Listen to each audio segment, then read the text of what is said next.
திருப்தியாக்கி நடத்திடுவா, தேவைகளை சந்திப்பா, மீதம் எடுக்க வைப்பா, பிறருக்கு கொடுக்க வைப்பா. பாடி கொண்டாடு, கோடி நன்றி சொல்லு, பாடி கொண்டாடு, கோடி நன்றி சொல்லு. திருப்தியா தூய் ஆவியின் திரியேக ஆசீர்வாதம் நம் அனைவரையும் ஆசீர்வதித்து காப்பதாக. ஆமேன்.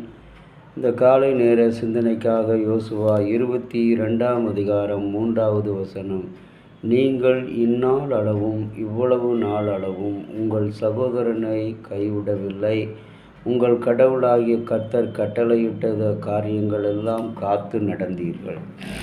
நம்முடைய சகோதரனை கைவிடாதபடி நாம் நடந்து கொண்டோம் என்றும், கடவுளுடைய கற்பனைகளை நாம் கடைபிடித்து நடந்தோம் என்றும் ஆண்டவராகிய கடவுள் இஸ்ரவேல் மக்களாகிய தம்முடைய பிள்ளைகளுக்கு சொல்கிறார். இன்றைக்கும் அன்பான இறை மக்களே, கடவுள் நம்முடைய கைகளிலே ஒரு மாபெரும் ஒரு பொறுப்பை கொடுத்திருக்கிறார். அந்த பொறுப்பு என்னவென்று சொன்னால், அவள் ஆண்டவராகிய கடவுளுடைய கற்பனைகள். அந்த கற்பனைகளை நாம் சற்றும் தொலைத்து விடாதபடி, அந்த கற்பனைகள் என்ன உன்னுடைய அயலானை, உன் சகோதரனுக்கு விரோதமாக எதுவும் பேசாதே என்று சொல்லுகின்ற அந்த நிலை. நம்முடைய சகோதரனை கைவிடாமல் பாதுகாத்து வந்தோம் என்ற ஒரு அற்புதமான ஆசீர்வாதமான ஒரு காரியத்தை ஆண்டவராகிய கடவுள் உன்னிலே என்னிலே சொல்கிறார். இன்றைக்கு நம்முடைய வாழ்க்கை இஸ்ரவேல் மக்களுடைய விடுதலை பயணத்துக்கு ஆண்டவர் தெரிந்து கொண்ட பாத்திரமான யோசேப்பை நாம் பார்க்கும்போது, அவன் தன்னுடைய சகோதரரால் கைவிடப்பட்ட ஒரு மனிதனாக, குழியிலே தூக்கி போடப்பட்டவனாக இருந்தான். ஆனால் கர்த்தரோ அவனை தெரிந்து கொண்டு எகிப்தினுடைய அந்த பார்வோனின் அரண்மனையில் அதிபதியாக வைத்தார் என்று பார்க்கிறோம்.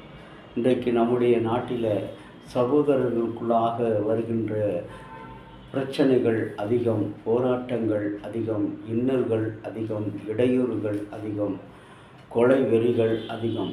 ஆகவே இவற்றுக்கு ஒரு முடிவு எங்கே இருக்கிறது என்று சொன்னால், நம்முடைய திருமறை கூறுகிறபடி, உன் சகோதரனை கைவிடாமல் நீ காத்து கொண்டாய், என்னுடைய கற்பனைகளையும் காத்து கொண்டாய். இன்றைக்கு நம்மிலே உறவில், நாம் குடும்பத்தில் கணவன் மனைவியாக, சகோதரனாக, பிள்ளைகளோடு வாழ்கிறோம் என்று சொன்னால், நாம் கர்த்தருடைய கற்பனைகளின்படி உறவுகளிலே நிலைப்பட்டு இருக்கிறோம், நிலைபுறமான பிள்ளைகளாக இருக்கிறோம்.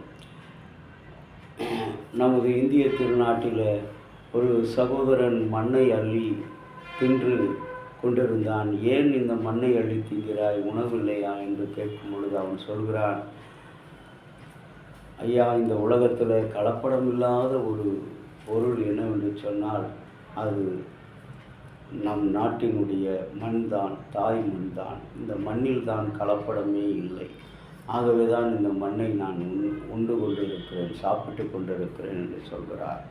அன்புக்குரிய இறை மக்களே, இன்றைக்கு இதுபோல தான் நம்முடைய அன்பில் கலப்படம் இல்லாத ஒரு அன்பு, மண்ணை போல எந்த நிலையில் இருந்தாலும், எப்படிப்பட்ட நிலையில் இருந்தாலும், வியாதியோடு பலரால் வெறுக்கப்பட்டு, பலர் நமக்கு விரோதமாய் பொய் சாட்சி சொல்லி நம்மை தவறான வழியில் நடத்தினாலும், நிச்சயமாகவே கர்த்தருடைய அந்த மீட்பு, கடவுளுடைய அன்பு, கடவுளுடைய சமாதானம், கடவுளுடைய ஆசீர்வாதம், அவருடைய பாதுகாப்பு நம்முடைய வாழ்க்கையில் இருக்கும். இன்றைக்கு இந்த மாதத்தில் நாம் கடவுளிடத்திலிருந்து எதிர்பார்க்காத ஒரு அதிசயத்தை நாம் காணப்போகிறோம். அவர் சொல்கிறார், உன் சகோதரனோடு நீ அன்பாயிருப்பது போல என்னுடைய கட்டளைகளிலும் நீ அன்பாயிருந்து கலப்படமில்லாத ஒரு அன்பை நீ வைத்திருந்து காரணத்தினால் உன்னை நான் பெருகச் செய்வேன். நீ சிறுக மாட்டாய், உன்னை நான் பெருகச் செய்வேன், 2 மடங்கு உன்னை பெருகச் செய்வேன் என்று இஸ்ரவேலின் கடவுள் வாக்கு கொடுக்கிறார். கண்களை மூடி இந்த சிந்தனைகளோடு ஆண்டவரை நோக்கி பார்க்கலாமா? அன்பின் கடவுளே, இரக்கமுள்ள பரலோக பிதாவே, இந்த புதிய மாதத்தின் 2ஆம் நாளில் நீர் எங்களை பெயர் சொல்லி அழைத்து உன்னை நான் பெருகவே பெருகச் செய்வேன் என்று சொல்லி அன்பில் ஐக்கியத்தில் உருவாக்கினீர். இந்த அன்புக்கும் ஐக்கியத்துக்கும் நாங்கள் தகுதி உள்ளவர்கள் அல்ல ஆண்டவரே. நாங்கள் உம்முடைய பிள்ளைகள் என்று சொல்கிறதுக்கு அருகதையற்றவர்கள். ஆனாலும் உம்முடைய சுத்த கிருபை எங்களிலே நிலைத்திருக்கட்டும்.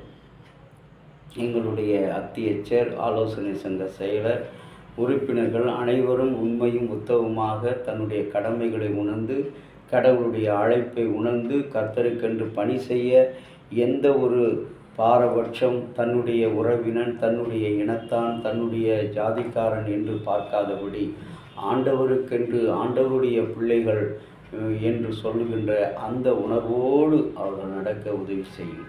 எல்லாவற்றையும் உடைய கரத்தில் தாழ்த்துகிறோம். மீட்பர் இயேசுவின் நாமத்தில் வேண்டுகிறோம் நல்ல பிதாவே, ஆமேன். தந்தையாகிய கடவுளின் அன்பும் மைந்தராகிய இயேசுனுடைய அருளும் பரிசுத்த ஆவியினுடைய நல்ல உறவும் பாதுகாப்பும் உங்கள் அனைவரோடு கூட இருந்து ஆசீர்வதித்து காப்பதாக. ஆமேன்.